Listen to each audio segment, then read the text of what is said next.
Hello and welcome back. Today we're going to be talking about statistics, and more importantly about statistics, we're going to be using these statistics, which are just tools for us to measure important information about data, okay, and the data that we collect, such as, for example, average rainfall or the change in temperature over the course of a year. That's our data, okay? And what statistics are, like I mentioned just a moment ago, are our tools, okay, used to measure what is happening with this data. Okay. Now, in this topic, we'll be talking a little bit more about the different measures that we'll be using, but in this video today, we're going to focus on two things. The first off, measures of central tendency. Okay. And what is a measure of central tendency when we talk about our data? Okay. So here's some statistics. Okay. We have three statistics that we're going to be talking about: the mean, the median, and the mode. All right. Now, there are tools that we can use to measure central tendency in data, okay? Now, to put this in simpler terms, when I talk about central tendency, all I talk about is these three things measuring the center of our data, okay? So the center of our data set, okay? So let's go a little bit further into what each of these individual three will mean, and then we'll do an example using them later on, okay? So let's look at this first one here, the mean, okay? You may have also heard this being called what's known as the average, okay? So even if you haven't heard the word mean before, you most likely would have heard the word average, okay? Now, the average is a reference to our center of data. And to calculate it, all we do is we take the sum of our scores and we divide it, that's what this line here means, divide, okay, by the number of our scores that we have in our data set, okay? Now, let's just backtrack a moment, all right? Sum.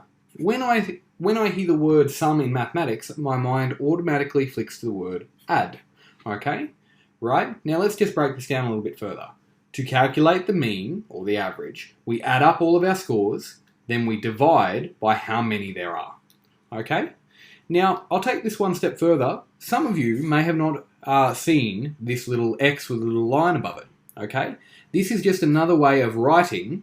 It's a notation for the mean or average, okay? And you'll often hear me refer to it as X bar, okay? Now, let's talk about the median, okay? The median is another measure of center because it talks about the middle score, okay? Now, I can't stress that enough. It is our middle score, the middle of our data, which relates pretty closely to the center of our data, okay? I want you to think as you're driving down a highway, in the middle of the road, there are often these strips. We call those median strips because they're in the middle of the highway, okay?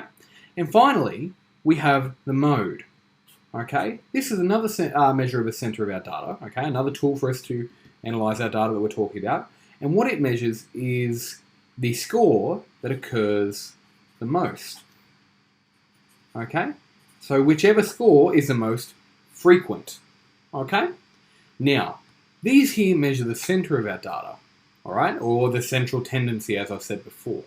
We have another tool that we can use that measures the spread of our data, okay? Now, when I talk about the spread of our data, what I'm actually talking about is how spread out is our data. Is it close together or is it far apart? And one of our tools, and you'll see more of these later on, okay, this is just one of them, is the range. And what the range does is it calculates the distance between the highest and the lowest score. If our distance is larger, we have a higher range, a higher spread. If our distance is smaller, we have less spread, so our data is more clustered together. Okay? And to calculate it, we just take the highest score minus the lowest score. Okay? So let's do some examples where we actually calculate each of these on a data set. Okay, so here's our first example. Okay? Calculate the mean, mode, median, and range for the following data set. And our data set at the moment is just a collection of numbers. Remember, when we're talking about data, this could be average rainfall for a month or the average temperature over a certain number of days. Okay? This is something that we can then take and apply to real life. Okay? This is just a skill.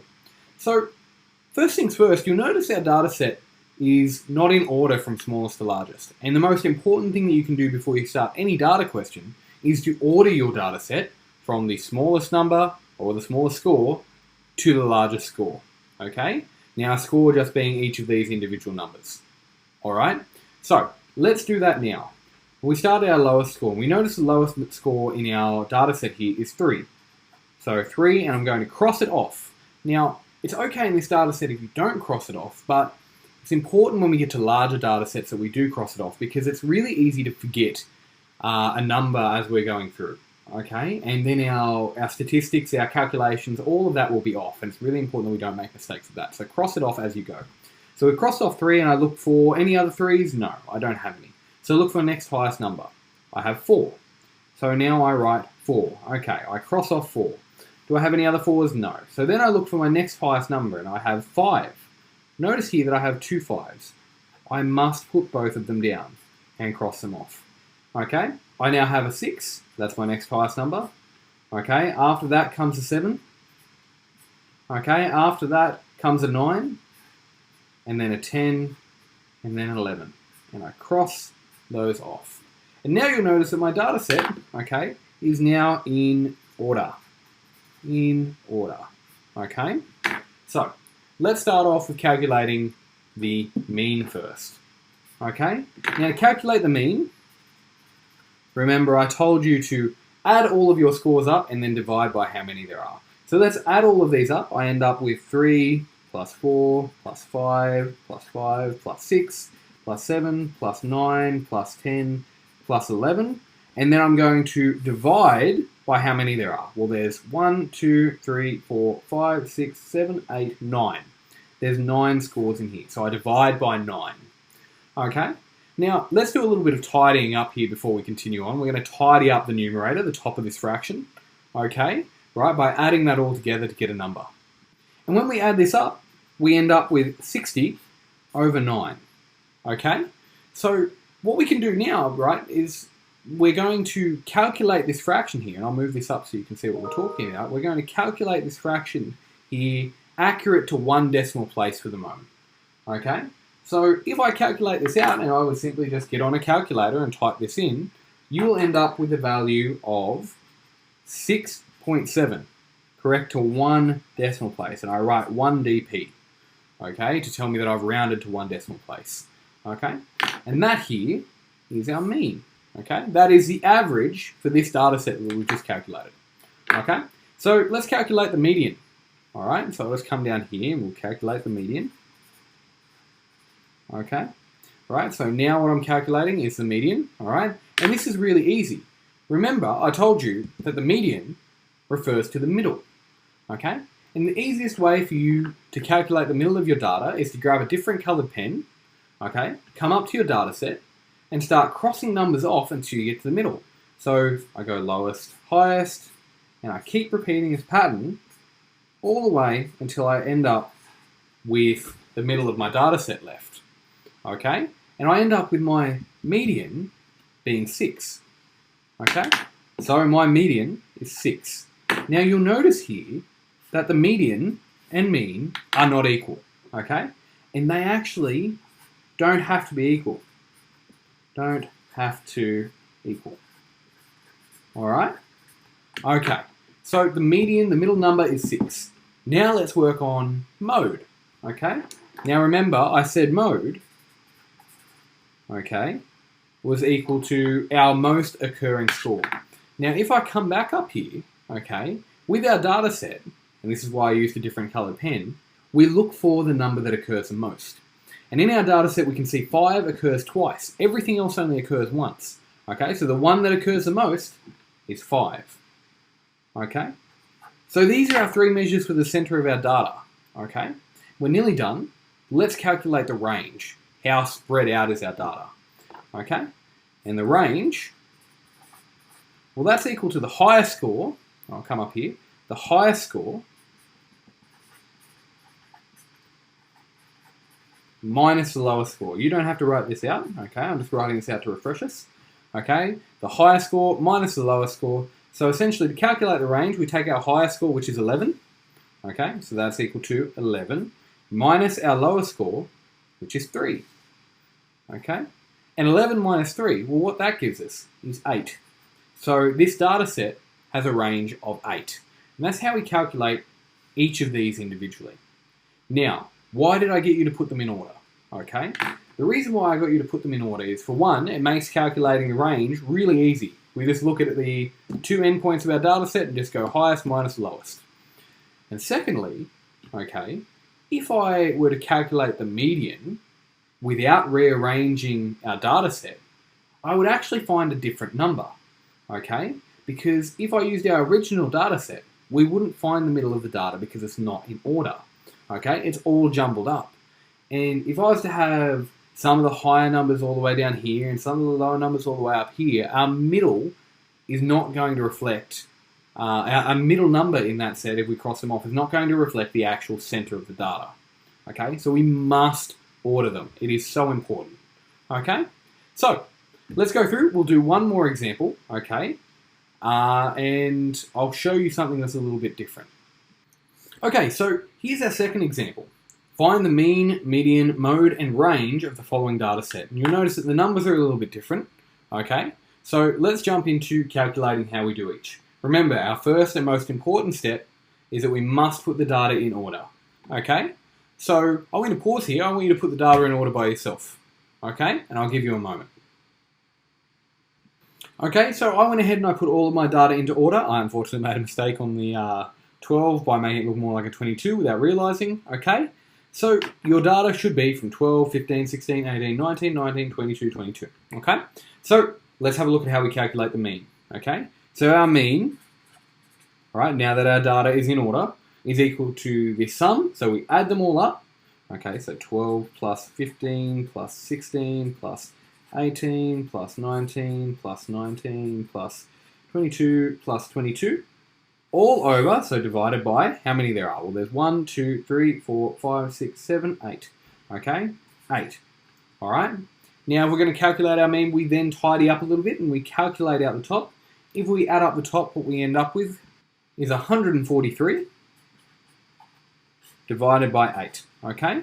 Now we want to make this a decimal amount. All right, and we want to round it to one decimal place just to try and keep it a little bit more accurate. So if I take this and enter it into the calculator, I will come up with 17.9 to one decimal place. Okay, so that is my mean, my average. Let me just move that up there so you can see what's happening. Okay, that's the average of this data set up here. Okay, so let's go a little bit further and let's calculate the median. Now in this example, the median will be a little bit different. Okay, and I'll explain to you why. All right.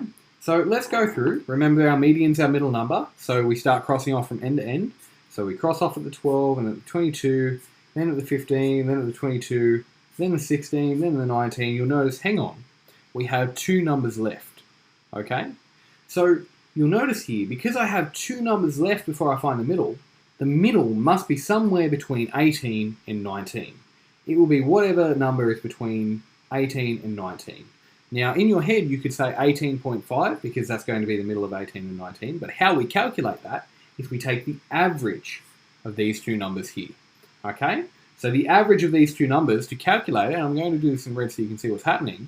To calculate the average of 18 and 19, it is 18 plus 19. So we add them, and then we divide by how many there are. And we divide by 2. Now, when we calculate the average, if you enter this into a calculator, you will end up with 18.5 as your median. Now you'll notice your median is actually not a part of this data set. 18.5 is not a part of this, but your middle number is still 18.5. That still represents it. And the reason why this is different to our last example, okay, is because we counted that we had 8 numbers in this data set. We had an even amount, in this data set, okay? And when we have an even amount of data, okay, 8 numbers, all right, we will have to add the two middle numbers together like we have here to calculate the median. In our previous example, and I'll bring that back, we had 9, okay? That is an odd number. And because we had 9, we only had one number as our median to worry about, okay? Because it was an odd number. So just keep that in mind when you're calculating, okay? That is a really important point to make, all right? So let's continue on. We're nearly there, okay? Let's calculate the mode. And this is a little bit different as well, because if you look here at your numbers that occur the most, we'll notice, well, 19 occurs twice, and 22 also occurs twice. So when we talk about this, your data set can have more than one mode. Okay? Alright? It's not limited to just having one mode. So if I have two 19s, well, my mode is going to be 19, and I also have two 22, so my mode is also going to be 22. Because I have two modes, we often call this data set bimodal. Bi meaning two. Okay? So, that's our mode. Now let's go one step further and let's calculate our range. Remember, our range is our highest minus our lowest, okay? So our highest score is 22, minus our lowest score, okay, which is 12. That leaves our range equaling 10. So that is the range of this data set, okay? So that is how we calculate the mean, median, mode, and range for a generic data set, okay? I hope this has helped you out. Have a nice day.